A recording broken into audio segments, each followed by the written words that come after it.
आज देश की राजनीति में एक बड़ा सवाल खड़ा हो गया है। क्या भारत और अमेरिका के बीच हुआ अंतरिम व्यापार समझौता देश के किसानों के हित में है, या जैसा आरोप लगाया जा रहा है ये किसानों के साथ एक बड़ा विश्वासघात है।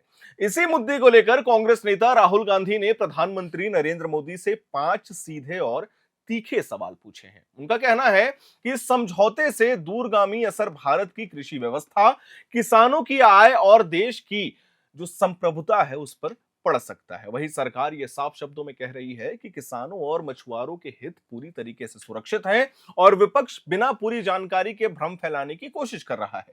हाल ही में भारत और अमेरिका के बीच एक अंतरिम व्यापार समझौता की घोषणा की जाती है। इस समझौते के तहत अमेरिका ने कई भारतीय उत्पादों पर लगाए गए टैरिफ, जो कुछ मामलों में यह बताया जा रहा था लगभग 50% तक पहुंच गए थे, उन्हें घटाकर 18% करने पर सहमति जताई है। बदले में भारत ने ऊर्जा तकनीक और कुछ अन्य क्षेत्रों में अमेरिकी उत्पादों की खरीद बढ़ाने का संकेत भी साफ शब्दों में दे दिया है। आने वाले वर्षों में यह खरीद 500 अरब डॉलर तक ले जाने का एक लक्ष्य भी बताया जा रहा है सरकार के द्वारा। सरकार का यह कहना है कि संवेदनशील कृषि उत्पादों को इस समझौते से बाहर रखा गया है और भारत की नीतिगत स्वतंत्रता पर कोई भी आंच नहीं आएगी। लेकिन यहीं से विपक्ष की चिंताएं शुरू होती हैं। राहुल गांधी का पहला सवाल डीडीजी यानी ड्राई डिस्टिलर्स ग्रेन्स के आयात को लेकर है। डीडीजी एथेनॉल उत्पादन के बाद बचने वाला एक उप उत्पाद है जिसका इस्तेमाल पशु चारे के रूप में किया जाता है। उनका सवाल है कि यदि यह डीडीजी अमेरिका से आयात होता है और वह जेनेटिकली मॉडिफाइड यानी जीएम कॉर्न से बना है, तो क्या भारतीय पशुओं को वही चारा खिलाया जाएगा? ये सबसे बड़ा सवाल। और यदि ऐसा होता है तो क्या भारत का जो उत्पादन है धीरे धीरे अमेरिकी कृषि प्रणाली पर निर्भर हो जाएगा? उनका तर्क है कि यह सिर्फ चारे का सवाल नहीं है, बल्कि दीर्घकालीन निर्भरता का प्रश्न भी है। दूसरा सवाल जीएम सोयाबीन तेल को लेकर था। अगर भारत जीएम सोयाबीन तेल के आयात की अनुमति देता है तो मध्य प्रदेश, महाराष्ट्र, राजस्थान और अन्य राज्यों के सोयाबीन किसानों पर इसका क्या असर पड़ने वाला है? पहले से ही वैश्विक बाजार में कीमतों के उतार चढ़ाव से जुड़े रहे किसानों को क्या सस्ते आयात की वजह से एक और झटका लगेगा? यह दूसरा सवाल था। राहुल गांधी का कहना है कि अगर विदेशी तेल सस्ते दाम पर बाजार में आता है तो घरेलू कीमतें गिर सकती हैं और किसानों की आय प्रभावित हो सकती है। तीसरा सवाल था अतिरिक्त उत्पादों का, उनकी परिभाषा को लेकर के। जब सरकार कहती है कि कुछ अतिरिक्त उत्पादों को शामिल किया जाएगा, तो वे कौन-कौन से उत्पाद हैं, ये सबसे बड़ा सवाल है। क्या भविष्य में दालें या अन्य प्रमुख फसलें भी अमेरिकी आयात से ली जा सकती हैं या उनके लिए खोली जा सकती हैं भारतीय बाजार? विपक्ष की आशंका है कि शुरुआत कुछ सीमित वस्तुओं से होगी, लेकिन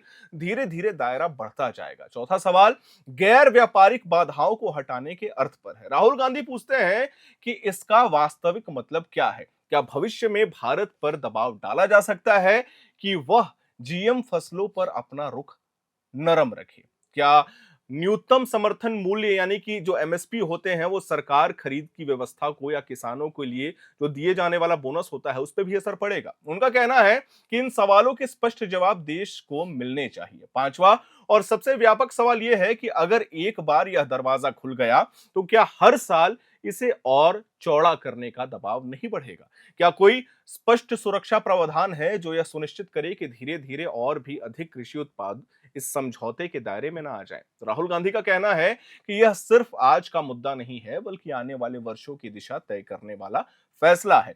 लोकसभा में बजट चर्चा के दौरान भी आपको याद होगा राहुल गांधी ने इसे समझौते को पूरी तरीके से समर्पण बताया था और कहा था कि किसानों के हितों के साथ समझौता नहीं होना चाहिए, जो कि हो चुका है। उन्होंने यहां तक कहा कि ऐसे कदम देश की ऊर्जा और कृषि सुरक्षा पर सवाल खड़ा करता है। वहीं दूसरी ओर भाजपा ने इन आरोपों को राजनीति से प्रेरित बताया है। गृह मंत्री अमित शाह हो या एस जयशंकर हो, उन्होंने कहा कि किसानों और मछुआरों के हित पूरी तरीके से सुरक्षित हैं और विपक्ष जानबूझकर भ्रम फैलाने की कोशिश कर रहा है। उनका कहना है कि समझौते की शर्तों को ठीक से पढ़े बिना इस तरीके से आरोप लगाना उचित नहीं है। असल मुद्दा यह है कि भारत की कृषि व्यवस्था लंबे समय से जो है वो एक ढांचे में काम करती है। एमएसपी हो, आयात हो, शुल्क हो, सार्वजनिक वितरण हो, प्रणाली हो या फिर विभिन्न नियम जो इस पे प्रावधान के अंतर्गत आते हैं, वो अंतर्राष्ट्रीय परिस्थितियों से बचाते हैं।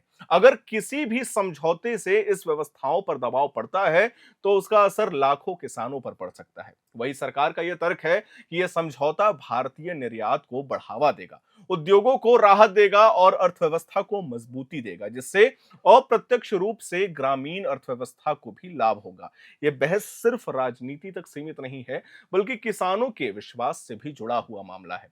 पिछले वर्षों में कृषि कानूनों को लेकर देश में बड़े आंदोलन देखे गए हैं। ऐसे में किसी भी अंतर्राष्ट्रीय समझौते को लेकर स्वाभाविक रूप से शंकाएं तो उठती हैं। राहुल गांधी ने विभिन्न किसान संगठनों से मुलाकात भी की है और इस मुद्दे पर व्यापक चर्चा भी की है और कहा है कि इस पे चर्चा होनी चाहिए, इसकी जरूरत है। अब आने वाले दिनों में यह मुद्दा और गर्म हो सकता है। एक ओर सरकार इसे आर्थिक अवसर के रूप में पेश कर रही है, वहीं दूसरी ओर विपक्ष इसे कृषि क्षेत्र के लिए एक संभावित खतरे के रूप में देख रहा है।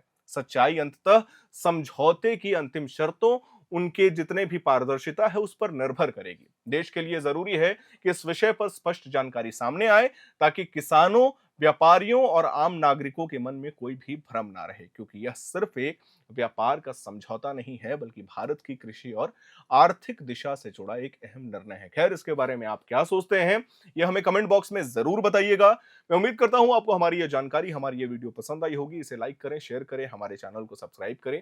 कैमरे के पीछे मौजूद है मेरे सहयोगी सुमन, मेरा नाम है हर्षित और आप देख रहे हैं एयर नाउ।